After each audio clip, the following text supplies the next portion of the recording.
Hello, everybody, and welcome back to In the Spotlight. This is going to be episode number 2, folks. Woo, woo, woo, woo, woo, woo. As always, I'm Brennan. You know, that guy that's just been talking to you for weeks and weeks and weeks now. And of course, I am not on this journey alone. Who's with me? It is I, your theater historian, friend, roommate, Danny. It sure is, Danny. Danny, what are we talking about today? Today we're going to talk about Into the Woods. Heck yeah, we are. Today's episode is brought by Patreon subscriber Kendrick Booth. Thank you for this recommendation. Buckle up, everyone, because we're big fans of this one. Oh, yes, we are. Okay, let's break down the plot first. We've all seen a production. We've all been in a production. Absolutely. Every high school in America. I think we've all done Into the Woods. My star turn in 7th grade as Cinderella's prince. Hell yeah. Would agree with you. I was Rapunzel's prince. Oh my god, too bad we didn't do it together. We're going to need to reprise that sometime. Oh my god, mine was the junior version though, so it was only the first act. Okay, mine should have been the junior version. It was probably the worst thing that's ever happened, but you know. Yeah.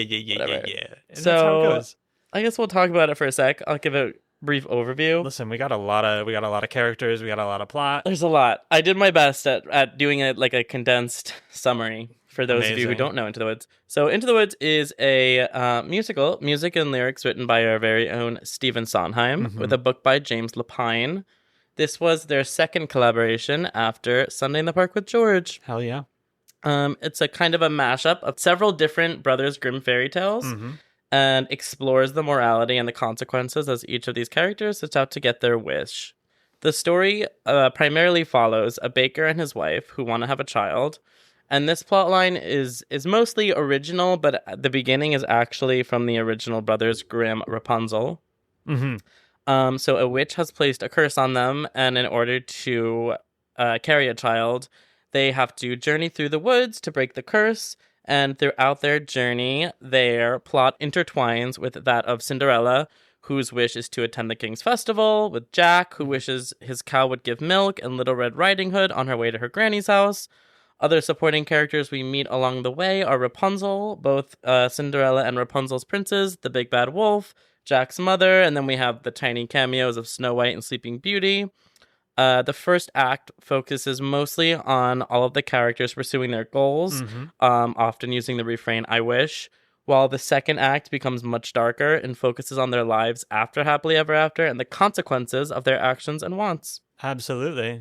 And something that I had never heard before, but while I was researching the show in preparation for this podcast, is that the show debuted in the 1980s, which was actually the height of the U.S. AIDS crisis. Oh, wow. And so at the time, a lot of people interpreted the entire show as a parable about AIDS, as the giant's wife is a metaphor for HIV/AIDS, killing both the good and the bad characters indiscriminately, and forcing survivors to band together to stop the threat and move on from the devastation. Damn. And Sondheim acknowledged that like a lot of people thought this, but did reiterate that the show was not intended to be like that specific of an allegory.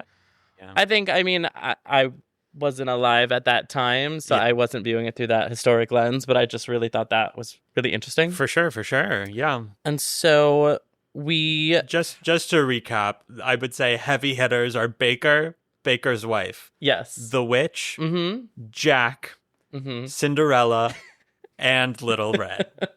Yes. I would say it's six main people. That's like here. our main our main crew. And so we have the show premiered at the Old Globe Theater on December 4th of 1986, directed by James Lapine, who wrote the book. And then they transferred that production over to Broadway at the Martin Beck Theater on November 5th of 1987. And the main cast of that one, icons, were Bernadette Peters as the witch, Joanna Gleason as the baker's wife, Chip Zien as the baker, Kim Crosby as Cinderella, Daniel Furland as Little Red, and Ben Wright as Jack.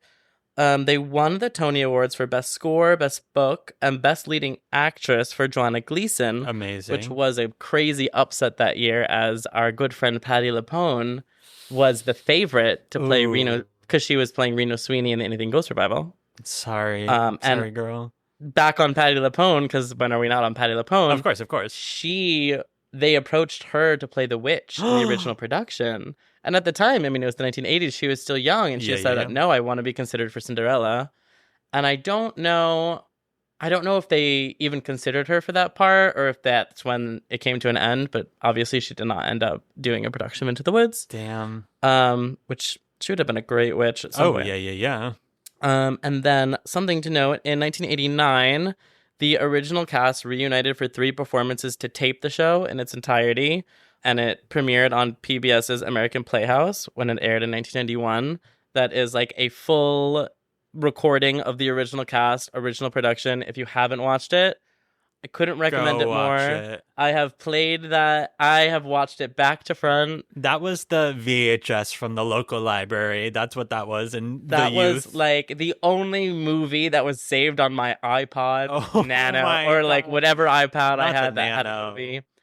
I could give you a blow by blow of the original production, word for word, inflections. That is the perfect. It was Hamilton before it was Hamilton, you know? Amazing. That's what I'm going to say. And then we have our first Broadway revival in 2002, also directed by James Lapine, and that ran at the Broadhurst Theater. This cast had a couple heavy hitters as well. We had Vanessa Williams as the witch, Stephen DeRosa as the baker, Carrie O'Malley as the baker's wife, Chris Sieber as Rapunzel's prince, and Laura Benanti as Cinderella. This one was a pretty revised version of the script, actually. They put in the 3 Little Pigs, which were, they were characters in the original Out of Town, but then they got cut for the original Broadway. They added a second wolf, so both of the princes were 2 wolves. They added the song Our Little World, which I think a lot of, like, when I did Into the Woods back in my middle school days, we had that song. Like, a lot of schools, I think, will add that in. Who sang that song? That's the Witch and Rapunzel's duet. Okay, that's what I thought. So I think if you're doing it, like, at a high school and you want to give Rapunzel a song, they'll, like, throw Our Little World in there. And they made the character of Milky White, Jack's cow, they made it a live performer. And new lyrics for the song Last Midnight. Like, they kind of changed the intention. And this production actually won the Tony for Best Revival, which I was surprised about, because I feel like no one really talks about it. What was it? Do we know what it was up against? It's kind of like the Lost Revival. I don't know. Okay, well, you know what? Caught me on my research. Sorry, it's okay. If anyone knows that, let us know. Google everyone. Google everyone. It's free. Also, folks, if you have not looked at the thread of low-budget Milky Whites, go do it. Couldn't recommend it more. Absolutely. Stop this right now. We'll give you a second. Okay. Okay, perfect. There we go. So 10 years later, we have an iconic production at the Delacorte Theatre. This was originally a London production that transferred over with a fully American cast that included Amy Adams as the baker's wife, our friend Donna Murphy as the witch, Dennis O'Hare as the baker, Chip Zien coming back to Into the Woods as the mysterious man, Jessie Mueller as Cinderella, Gideon Glick as Jack, etc., etc. Like, I wish I could have seen this. And they made a really interesting choice in this production. They made the narrator a child actor. And the twist, spoiler alert, there is a good bootleg on YouTube, which I highly recommend. But the twist at the end is that he is the child of the baker and the baker's wife. Damn. And so he is telling the story of his parents. Yeah. Which I guess could apply to the original when he's an old man telling the story, but it hits kind of hard when it's a kid. I love that. They always like toyed with a broader transfer of this production, but it never materialized. But that is okay, because in 2022 we got our production. New York City Center announced we did. Into the Woods as part of their encore series. This cast consisted of Heather Hadley as the witch, Sarah Bareilles as the baker's wife, Neil Patrick Harris as the baker, Julia Lester as Little Red Riding Hood, Danae Benton as Cinderella, Gavin Creel, Anne Harada, Cole Thompson, Kennedy Kanagawa was Milky White, which I think this is like my favorite production of Milky White. Very iconic. He was like the actor, but also the puppet. Yes. Very incredible. Very great puppeteering work. Incredible. And did you get to see the encores? I did. No, I just saw it on the Broadway. The encores. I think everyone was just like we all love Into the Woods. Into the Woods is that like nostalgic musical. So when they had that huge encores. It felt like a rock concert. I mean, yeah, as it should. The Encores Theater, the City Center Theater is huge. It's humongous. Every single number screams. They had like a 5-minute ovation just when the lights came up. It was insane.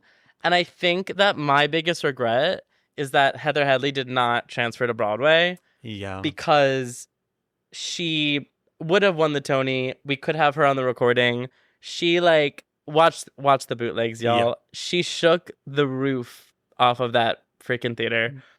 Oh, I love Heather Headley. We can talk about The Color Purple another day. I love Heather Headley. Also, some fun fact.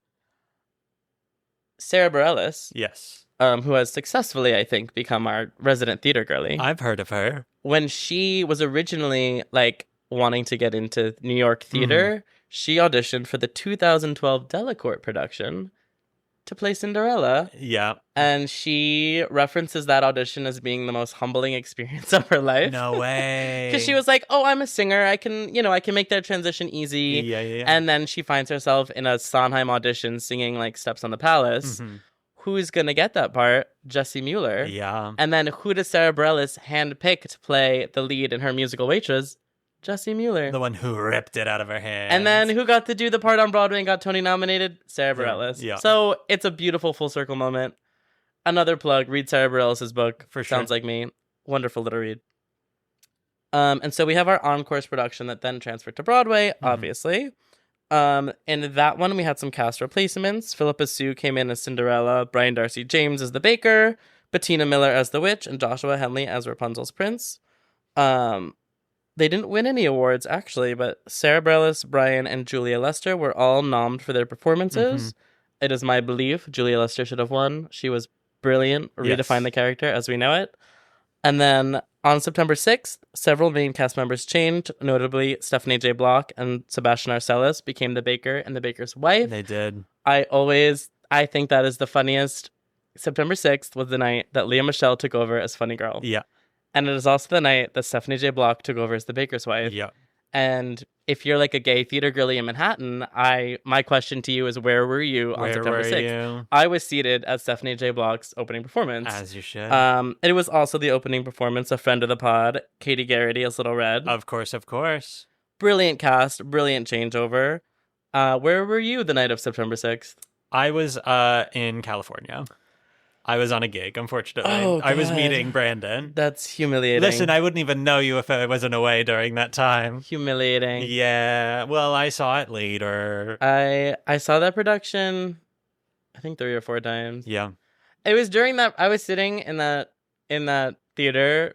I think when I saw the Encores production, because like everyone does Into the Woods, but I feel like I hadn't really seen a lot of productions of Into the Woods. Yeah.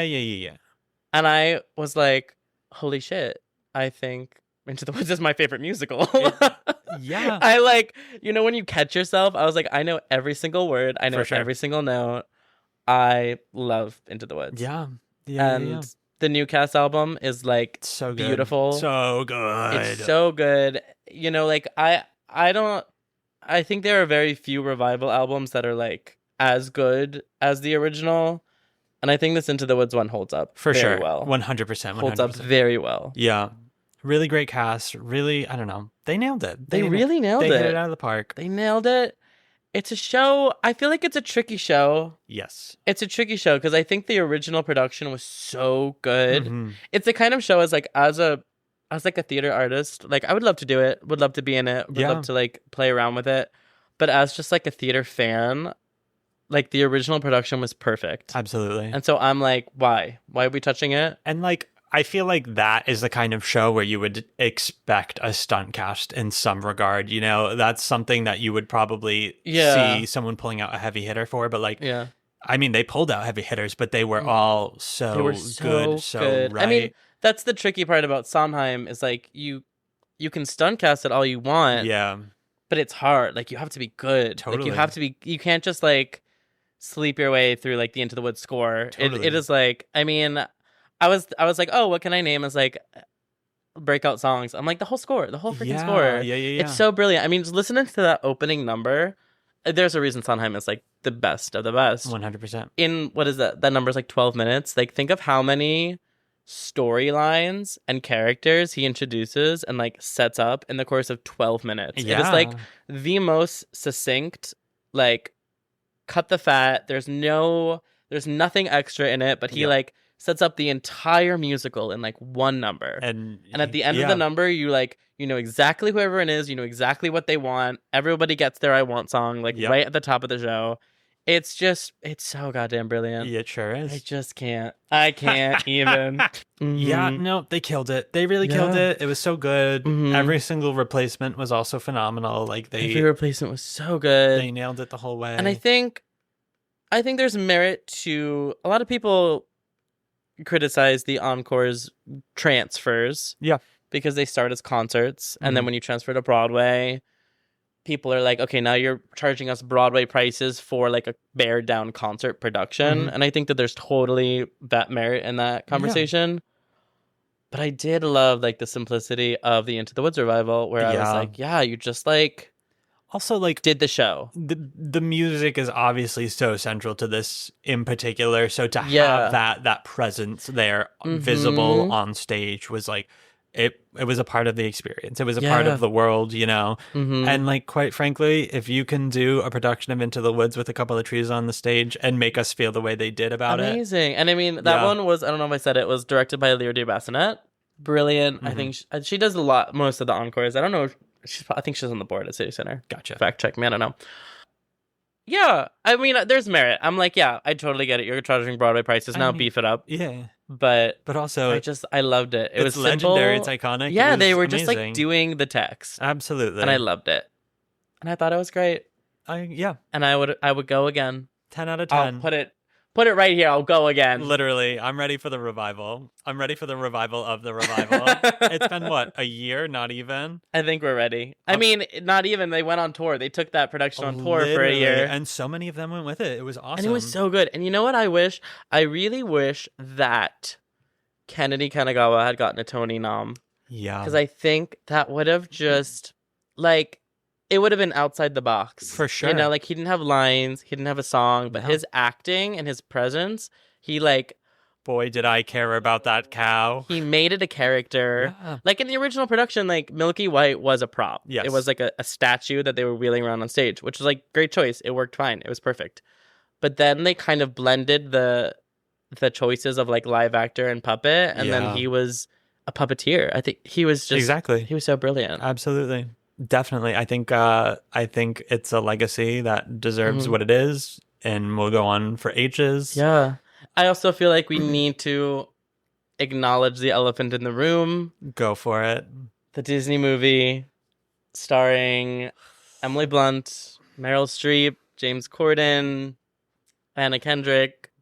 You know what? It happened, and that's all I have to say on that. You know, I liked it. I think it was a good way to introduce this story to the rest of the world, the rest of the consuming public.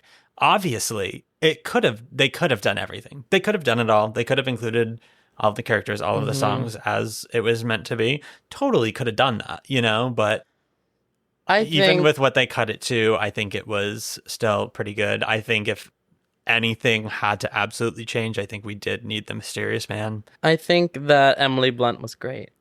And that's all I gotta say. You know what? I liked Anna Kendrick. I did. I liked her. I think Emily Blunt was great. Emily Blunt was great. Meryl Streep's always great. Yeah. I mean, there's never going to be a time when I'm like, Meryl Streep's not great. Yeah, okay, Meryl Streep was great. You know, our two princes, come on. Phenomenal. They were great. They did it. Oh, yeah. That was Chris fun. Pine and that other guy whose name I don't remember. Yeah. I'm so sorry. And like, if you're listening, I'm so sorry to forget your name. I know you're listening. For sure. You're listening. Absolutely. Big fan of your work. Like, great job. Big Little Lies. Blonde guy. Phenomenal. Oh my God, he was the abusive husband. Yeah. Great job. I really hated you. Oh my God. Oh, y'all, if y'all haven't watched Big Little Lies, go watch that too. I bet Chris Pine has watched it. I'm sure. His homeboy. Absolutely. Also our two child actors, Little Red and Jack. Yeah, my God. Danielle Huddlestone from the Les Mis movie. Of course. And that other girl. Annie. She was in the Annie revival. She was Annie in the Annie revival. No way. Oh God, I'm blanking. I know you're listening also, and I'm sorry. We love you. You're welcome on the pod anytime. We're gonna Google you Absolutely as soon as this is over. I swear. So yeah, I just named at least 50% of the cast, and you agreed that they were all great. So the cast can be great. Doesn't mean the movie's great. Yeah, I think it made it a little bit more.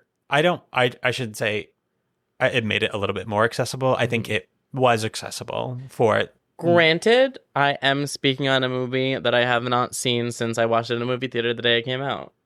Okay, so you saw it that one time. Okay, folks, I think you know what we will be doing after this. We won't be. Anywho, legendary production, lots of stuff going on. And then I do have my little bit of auditory trivia. Oh my God. Mm-hmm. You're gonna love this. It's the day trivia.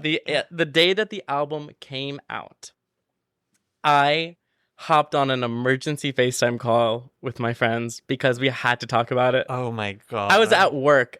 If anyone at work is listening, this isn't true, but it is. I was at work and I was like, I have to run to the back really quick. I'll be right back. Mm-hmm. Had to hop on an emergency FaceTime call because in the song, Maybe They're Magic, it's fascinating. All three choices are fascinating. Okay. So like Joanna Gleason. Yeah. Was the original Baker's wife. Of course. Transcendent, created the role. No one can ever top what she did. Mm-hmm. Brilliant.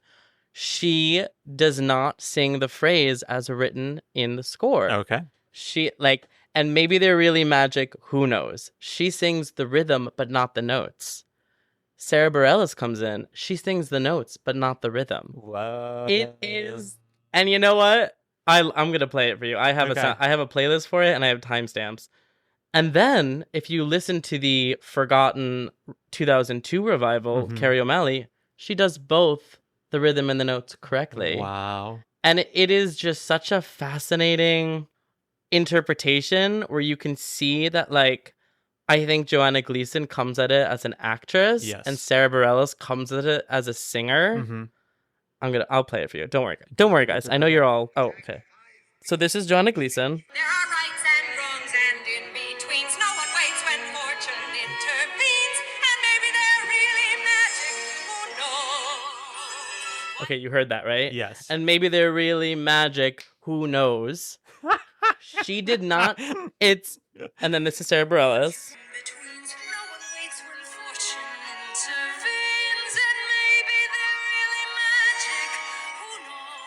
Did you hear that chromatic she sang? Of course. On intervenes and maybe they're really. And she goes into this beautiful retard where she's just like luxuriating on it. Of course. Because that entices like the wonder and like the chromatic into it. Yeah.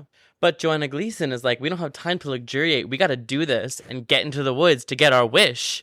And then, if you want to hear how it's written in the original score by Stephen Sondheim, we have Carrie O'Malley in the lesser-known 2002 revival. There are rights and wrongs and in-betweens. No one waits when fortune intervenes. And maybe they're really magic. Who knows? Ain't that something? That's all I got to say. Amazing. That's all he wrote. That's all he wrote. That is exactly him being Stephen freaking Sondheim. Absolutely. Oh God. And was it the Company documentary? There's a documentary, I can't remember what it was, where he was talking about how, especially like back in those days when you were just like recording a original Broadway cast album was like a fast and furious process. They had like one night to do it in. As the composer, he was juggling like so many things, and he talked about how you need to like pick and choose what you're going to be a stickler about and like what you're going to pay attention to. And I think it's just indicative of how like, I don't know, I view like soundtracks as, oh, that's the way the score is, like that's the way the score is written. Of course. But they're like so open to interpretation. Yes. Especially when, obviously he hired Joanna Gleason, had so much trust in her abilities. Yeah. And he was like, okay, like that's your interpretation of this phrase. I have a million other things to think about, so I'm just going to trust you. Yes. Oh, God. I love it. Oh, for sure. I just love it. For sure. I love it. Of course. My laptop is closed. I am undone. Oh, my God. Oh, God. Yeah. Listen to the score, guys. Go listen to it. It's mandatory, actually. If you've ever done theater, you know the show. Totally. You probably... if you're a young plucky tenor, you have Giants in the Sky in your book. I was gonna say let's Take a long. I need you to take a long. I had to do this recently. We both had to do this recently. Take it out. Yeah. Take it out of the book. Unless you are 16. Yeah. Take it out of the book. Take it out of the book. I'm sorry. Do Take it out of the Toby. book. Take it out. Listen to some more Sondheim. Honestly, I guess this is goodbye. Like, do that. Do that instead if you need to do Jack. Yeah, just... I'm looking at all of the song list right now, just because I'm like, in terms of having these songs in your book, like, obviously, it's Sondheim bread and butter. It's, like, the pinnacle of Sondheim. Yeah. I think it's easier to identify what not to sing in this rather than what to sing, because... in terms of putting stuff in your book, like, I think it's just a matter of, like, overdone stuff, you know? So, like, Giants in the Sky, I would say no. Yes and no, I think. I think Sondheim, similar to Shakespeare, where it's, like, they're kind of their own genre. Yeah. And it's insular, especially now that Sondheim is no longer with us. It's like, yeah, every Sondheim song is overdone. There's only so many of them. Valid. Yeah. But I hear what you're saying. Honestly, it might just be Giants in the Sky. It might just be Giants in the Sky. And we just might feel that way because someone recently told us to take it out of our books. But also, I'm like, Steps on the Palace, is it quote unquote overdone? Yes. But the amount of complexity it takes to do it right, if you do it right, then like... oh, yeah. I mean, that's if you can amazing. do it.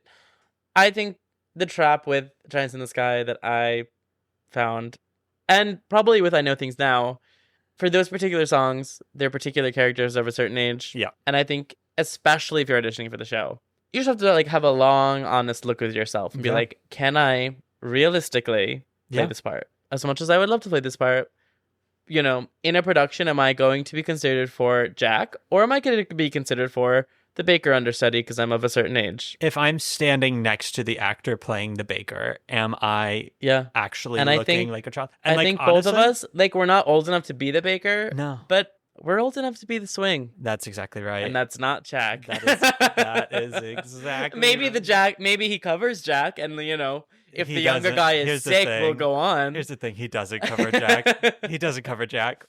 But, yeah, like... I don't know. I think if you can rock it, do it. I agree. And like, we're definitely not, I'm not saying that there's an age limit, because quite frankly, there is a lot of people. Oh, no. There's no age limit. If you are 30 and you could rock Jack, rock Jack. Amazing. Gideon Glick was probably 30 when he did it. Yeah. The Delacourt. I think Cole Thompson is our age. I think I'm just not believable at that age. No, it's more of a gripe with myself. Yeah. And like, quite frankly, like, you know, I look very young with a shaved face for sure. But you never have a shaved face. I could if I needed to, but also I'm 6 feet tall. Yeah, I'm I think 6 feet tall. I personally. Wait, no. I'm actually 5'11", and I'm 5'11". I'm 5'11". Everyone, jeez. Oh my God, what's on the hinge? I just want to make sure I'm castable. The note that I received, which I think you'd have to ask yourself, and for some people it's yes, some people it's no, was it feels like your middle school voice teacher gave you this song and you never took it out of your book. That's exactly right. And you know what? It was true for me. Is it true for you? Only you can say. Absolutely. But, you know, if you can sing a bitch in Giants in the Sky, send it in. We want to hear it. And you know what? Yeah. Send us your tape. We'll let you know if you could do it. And yeah, we're that authority now. And you know what? When that Sondheim cabaret comes around, sing it. Everyone's going to know you're about to sing it, but sing it anyways, you know? I've sang it on a cabaret. Exactly. I think it's done. I think I've retired it. Are we sunsetting Giants in the Sky right now for everyone? No, I think just for us. I mean, yeah, we had to make our peace a long, long time ago. And by that, I mean 3 months ago. Yeah, I mean, you're not a plucky tenor. You're like a 6 foot tall baritone. You're like a prince. Listen, I can still hit those notes. Yeah, I am a prince at this point. You can hit the notes, but you're a prince. I know I am. I have no reason not to be either, you know? Like, that's right for your voice. It's just the inner saboteur saying that I'm not handsome enough, you know? But I know that realistically I can do it. I dream of being confident enough to, you know, on those breakdowns when it says like extremely attractive, oh yeah, hot, absolutely. I'm like, how do you in good conscience be like, that's me, that's one of those things. Here's my headshot, extremely attractive. Yeah. I just delete the email. I'm like, get lost. Yeah. When it's like actors of all types encouraged, I'm like, yes, that's me. Literally. The extremely handsomes, those are the agent submissions, 100%. That's someone else submitting on your behalf. Because And if you do, good for you. Keep doing it. Amazing. One day I'll scrounge up the self-confidence to be like, yep, this is me.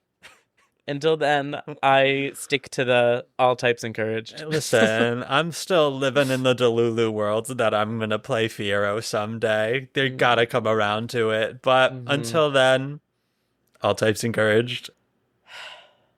Listen, All types encouraged. it's a handsome tenor's world out there. And we're living in it. Whatever. 2 handsome tenors-ish. Give or take a few notes on my part, but... In a few years. Yeah. I'm trying to think if there's anything else Into the Woods wise. It's like a good... I mean, there's just... I mean, I guess just to really just like give a step-by-step plot-wise, Act 1, everyone's wish comes true. Act 2, shit hits the fan, all of the wishes backfire. People die. And in the end, we're left with the baker, Jack, Little Red, and Cinderella forming their own found family. An out-of-town plotline that was cut was that the baker and Cinderella end up together. I always think that's the subtext anyways. No, there was a scene out of town where they kiss and they sing a reprise of It Takes Two. No, I don't like that. And then in the transfer, they were like, gotta go. I don't like that, actually. Yeah. You know, I think the implication is still there that it will happen. Put some respect on dead Sarah Bareilles / Joanna Gleason's name. Yeah. Let the dust settle. Yeah. And then, Listen, get to they're going business. through a lot. Yeah. It's going to happen. They don't even have We know as soon as that curtain goes down, something's going to happen, but... Yeah. Oh, well. Oh, it's such a good musical. Everyone go home, watch the original Broadway cast. Yep. The original performance at the Tony Awards, stellar. They did what I love. I love, especially a Sondheim musical, when I think it's tough to pick out a standout song.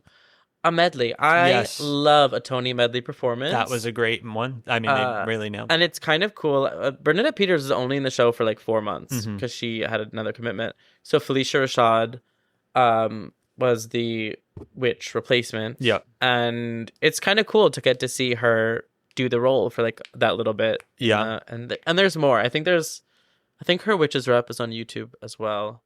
Although, you know what's fun? Jack, Adam Wiley. Yes. Was playing a part in Gilmore Girls, which I just introduced you to. Of course. I love Gilmore Girls. And when he was cast in Into the Woods, he left the show for like a year to go do Into the Woods. Yeah. And his character went to do Into the Woods on Broadway. They just like wrote that into the plot. No. And then when his character like came back to Chilton, they were like, I forget his character's name, but they're like, and you just had a successful run in Into the Woods on Broadway? That's so incredible. It just got like written into the show. Honestly, he went and did it, and his character came back like the next season. Brilliant. As they should. Damn. And then I think at the graduation or whatever, he was like, and as my mentor Stephen Sondheim says, and then he sings like "No One Is Alone." Oh my god. So funny. Okay, we're approaching the runtime of a full episode, so I think we got a closing remarks. You're gonna have to clean out this last bit. I feel like we wandered. Oh, we certainly did, but I think it's need to know information. Okay. Okay. If you have an embarrassing video from your high school production of Into the Woods, send it in. Absolutely. Honestly, I'll try and find a clip of mine, and I will put it in bonus content. And do you have access to yours? There's probably a DVD somewhere in the bowels of my mother's house. I have a DVD in this building, but I think it might be on YouTube. I don't know. I'll try and track it down. Humiliating. I can't wait. We'll clip ours together for one full production of Agony. You know, we did the junior version. Of course. Which was just like the first act, basically. Yep. But we added a bunch of shit in. And so we added, I think second or third midnight. But we didn't have, obviously we're using backing tracks. Yep. If you know, you know. And we didn't. They instead of using backing tracks, we all just sat in the tableau and said the lines in silence. I cannot believe. Even at the time, all of us were like, "This is so awkward." Like we didn't Yeah. think we were doing something. The director Okay. thought she was doing something, and we were like, "This is humiliating." It Yeah. was so awkward. But our parents are really champs for Of sitting course, through of it. course. They always were. Yeah, no, our Into the Woods was a little rough. Yeah. It's a tough show. I think people think it's easy, or like they think it's like a kids show because That's it's what like we thought. fairy Listen, tale creatures or whatever. But it's like it's really mature and complex and difficult, and like it's Sondheim. The music is really difficult, as you know. Even our favorite Broadway actresses have different interpretations of and course. really now I've got to find My Baker's Wife and see what she did, okay. and maybe they're really magic. Who knows?